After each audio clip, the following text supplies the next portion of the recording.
And Jeffries as Marion Kirby, the ghostess with the mostest. Robert Sterling as George Kirby, that most sportive spirit. And Leo G. Carroll, host to said ghosts, as Topper.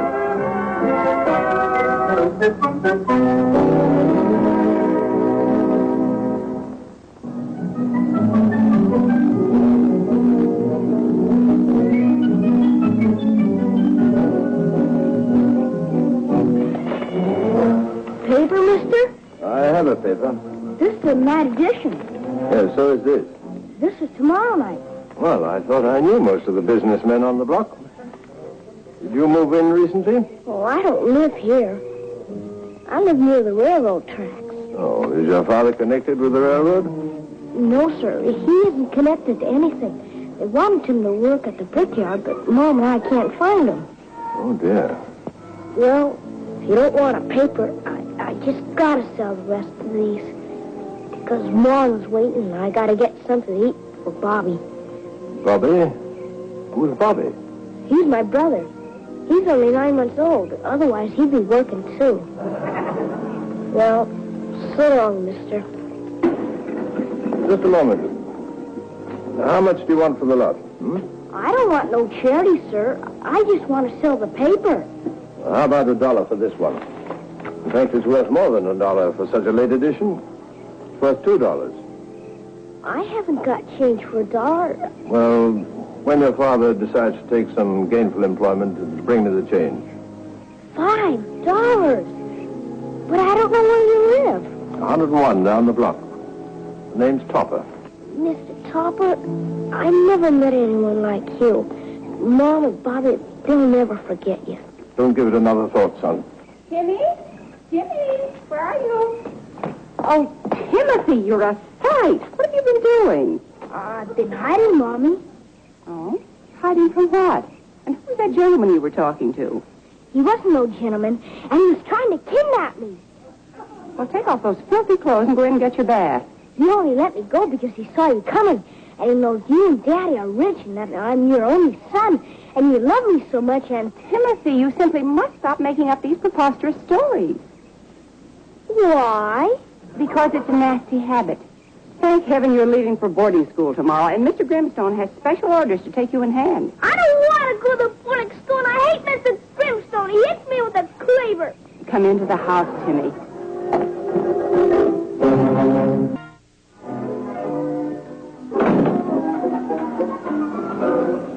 Don't do that. George, Marion. I tell you, it starts at 8 o'clock. You're wrong, as usual. It's 8:30. Hey, well, what is all this? What are you all dressed up for? Oh, we're going to the opera. The season opens tonight. Hansel and Gretel. That's Humperdinck. It is? Is he going too? Why, naturally. Neil is a very cultured dog. He loves the opera, especially that new tenor, Gino Martini.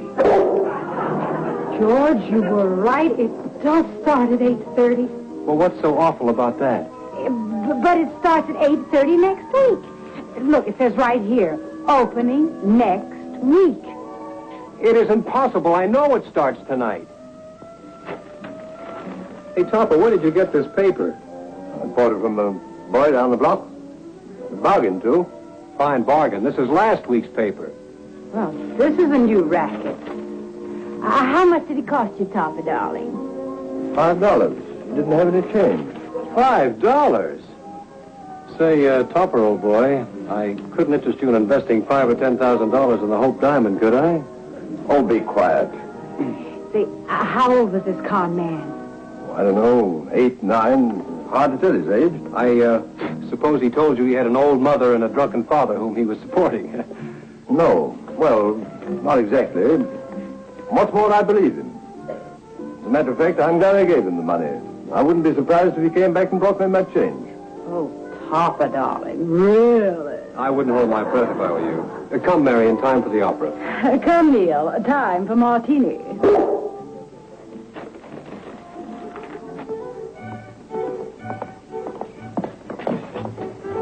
Mommy, I wish you wouldn't take me to the bus stop. It's only 2 blocks. But I want to, dear. After all, I won't see you again until Christmas vacation. Well, I wish you wouldn't. But why, Timmy? Well, this year none of the other fellows' mothers come to see him off. Well, so it makes me look like a sissy. You wouldn't want me to look like that, would you? Oh, no, dear.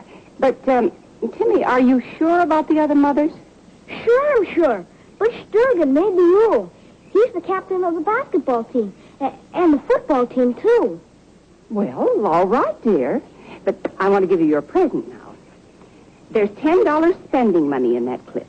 Gee, that's a king clip. And it's got my initials on it, too. Well, goodbye, dear, and try to be a good boy, and don't tell any more stories, and don't take things that don't belong to you, and be sure to write.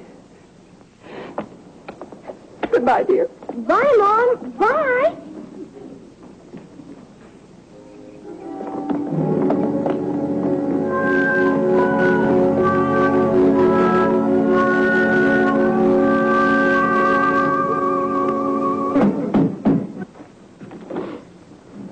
Hello, Mr. Topper. Remember me?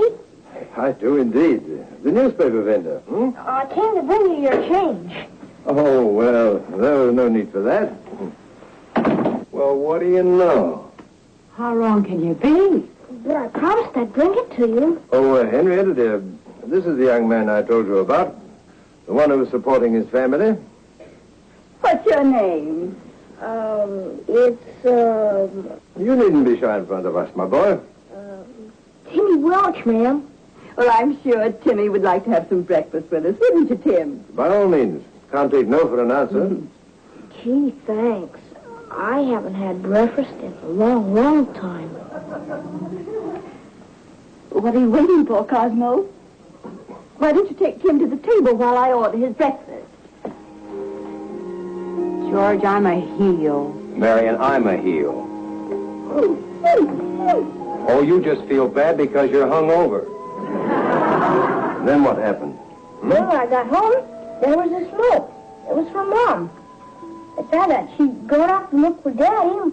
When she found him, she'd bring him home. That I should stay home until she got back. A child his age alone in the house. Disgraceful. What about Bobby? Bobby? Oh, he's gone, too. Mommy would never leave him alone. You see, she likes him better than she likes me. Poor baby.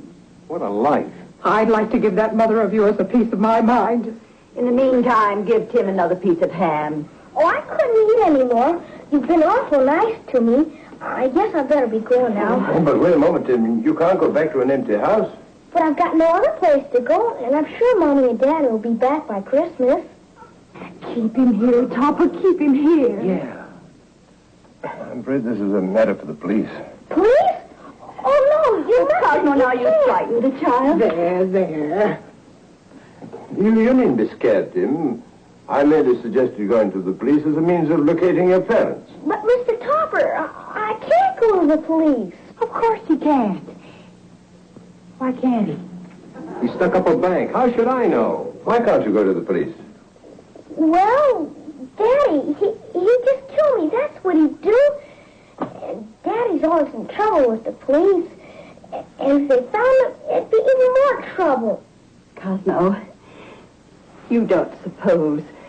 Well, I think perhaps he could stay here for a day or so until we decide what to do in the matter. Oh, Mr. Topper, I never met anyone like you. Never. Yes, quite so, Henrietta. I think he could do with a bath. Katie. Yes, sir. Bring him upstairs.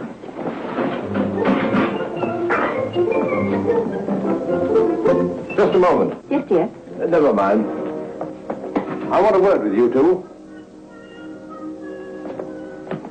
Now, Topper, dear, I have to go help bathe Tim. Manly little chap. Reminds me of me when I was his age. You're not to pester the child. Oh, Topper, don't be ridiculous. Why should we pester him? Well, children like that are most impressionable to impressions. You might frighten him badly. Leave a mark on him. I never heard of such nonsense. Look, Topper, we're ghosts, not werewolves. Nevertheless, I want you to keep away from him. Good heavens, I'll miss my train. Well, I hope the train doesn't miss you. Where does he get off setting himself up as an expert on children? He never had any kids. Neither did we, dear.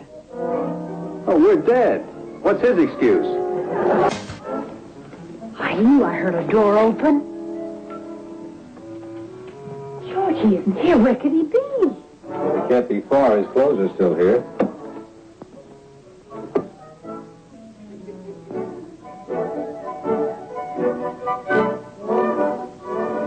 Hey, look at this.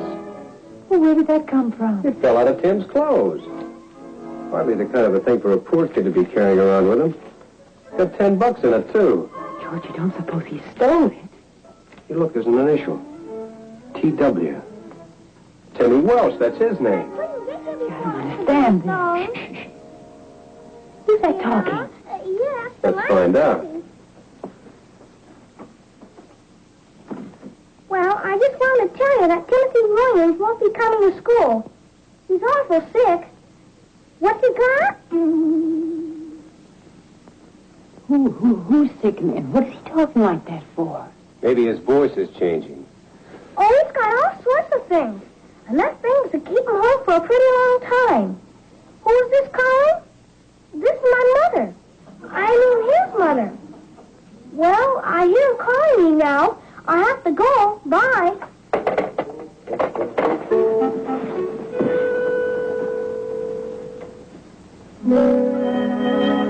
I'll lay you 8 to 5. Little Lord Fauntleroy's a burglar. Topper, knock it off, will you? You shouldn't do that. Shouldn't do what?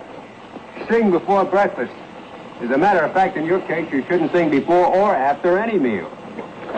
If you don't like my singing, go away. I can't. I have to talk to you about Tim. What about him? Supposing I were to tell you that your poor little paper boy was carrying around a solid gold money clip with $10 in it. I wouldn't believe it. No? Okay, what about this? Suppose I were to tell you that last night your little angel snuck out of bed, went downstairs, made a mysterious phone call in which he pretended to be his own mother. Now I know you're lying. Why should I lie? Because you're a child. And another child has been brought into the house and you don't like it. Suppose I could show you that clip with Tim's initials on it. Would you believe me then? I don't believe you can show it to me. In any case, the question is purely academic. Oh, Topper, don't be so stubborn. How dare you, you peeping Tom. We've got to find that clip, otherwise Topper will never believe us. Well, I looked in Tim's clothes when he was in the bath. It wasn't there, so it must be here someplace. My goodness, there's one thing I can't stand. It's a crooked picture. I can't stand crooked kids. George, look. The clip. Let's find Topper. Okay. I'll leave the brat his money. Well, the clip had company. Oh. So that's it. Look. Henrietta and I have been looking all over the place for those. Yes, Topper, we just found them. Yes, I know where you found them. Right here in this room. Yes. Too bad I came in so soon. Would have been much more convincing if you could have led me to the hiding place. Topper, I don't get it. No, neither do I. You don't, eh? Well, it's perfectly clear to me. You plant some missing articles in the boy's room. Then Henrietta and I, with a few hints from you, discover where they are. The boy is thrown out by us as a cheap little thief. And you two live happily ever after. Yes, very neat. Very neat. You're kidding. Topper. George, show him the clip. Oh, don't bother. If you were to produce a clip, a recording of the telephone call, and a signed copy of the boy's confession, or any other odd bits of evidence, I still wouldn't believe you. Now, may I please have my watch and Henrietta's brooch? Come on, Marion, let's get out of here. Well, I never. No wonder my voice sounded strange. It was someone else. Someone pretending to... Oh, I just happened to think of something. Day before yesterday, there was a strange man talking to Timmy. He said he frightened him. Oh, if I'd only believed him. Well, you'd better let me call the police right away.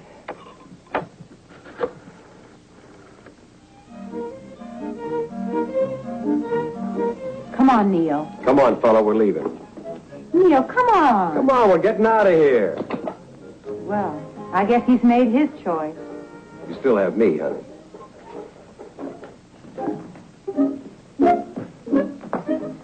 Oh, morning, Tim. Have a good sleep? Yes, Mr. Topper. I never slept alone in a bed before. Well, I'm afraid I haven't much time for breakfast. Got to get down to the bank. Cosmo, guess what happened? I can't imagine, my dear. I found my brooch. It was caught in the lace lining of my dressing table. Good morning, Jimmy. Morning. It is pretty, isn't it? Oh, I'm so glad I found it. Wasn't it smart of me, dear, to think of looking in the lining? Oh, brilliant, my dear, brilliant. I should never have thought of it.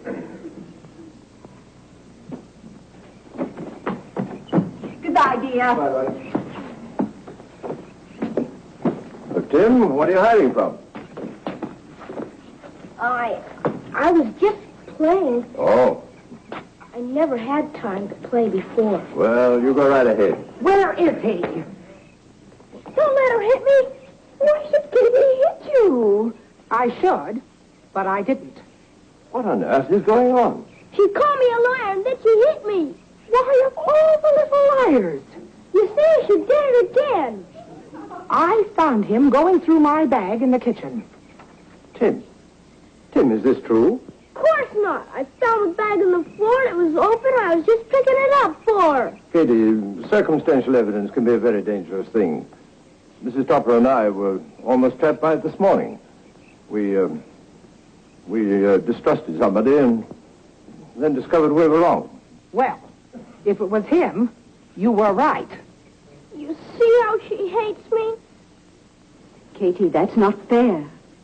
Well, I'll give you something fair. Either he goes, or I do. Cosmo. I never should have come back with the change. Keep quiet. I'll have a talk with Katie as soon as I phone the bank. With my luck, if I go down there today, they'll be robbed.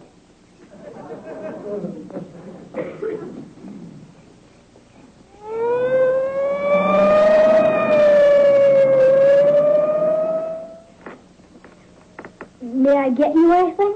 No. No, thank you, dear. You don't suppose there'd be any use in my talking to Katie, do you? I don't know. She said she didn't want to speak to either of us. May I tell you a story? No. No, thank you. Well, I guess I'll be saying goodbye. Oh, Katie. Don't do that. It won't soften me any. Katie, will you stay if I cry too? Oh, I don't want to go, only... I guess he changed his mind. I guess he'd rather have Katie than me. Well, now look here. Oh, it doesn't matter. I'll just go back to the house and wait for Mommy and Daddy. Oh, stop saying that. I'm sick of it. You hate me. You all hate me. I'm sure this is it. I gave it to him just before he left for school. Tim, come back here.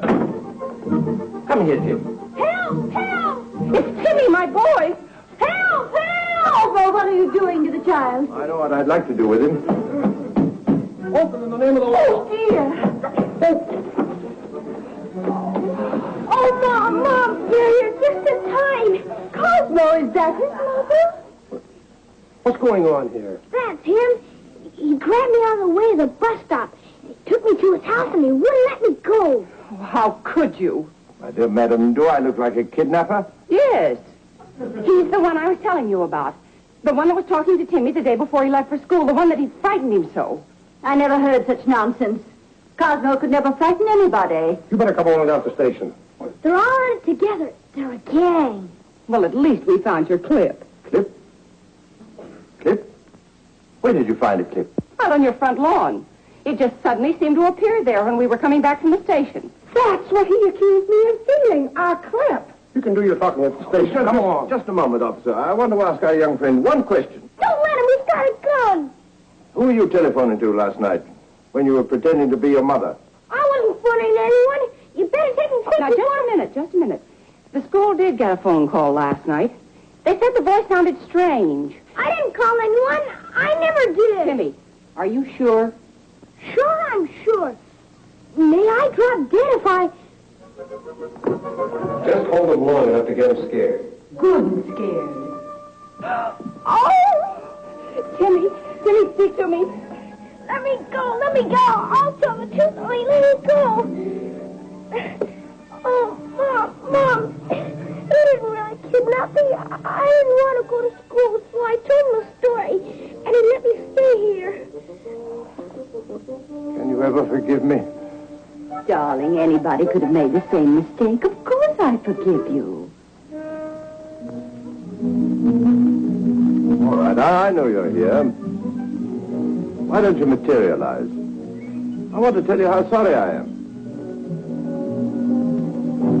George, Marion, let's bury the hatchet. Hug. I'll bury him, Hatchet. Well, where's mine? Give him a pale-face hatchet. Hug. We have him powwow, Powwow, not bow wow.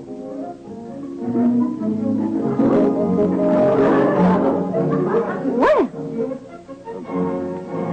Cosmo, what are you going to do with that hatchet? Just going to have a scalp treatment.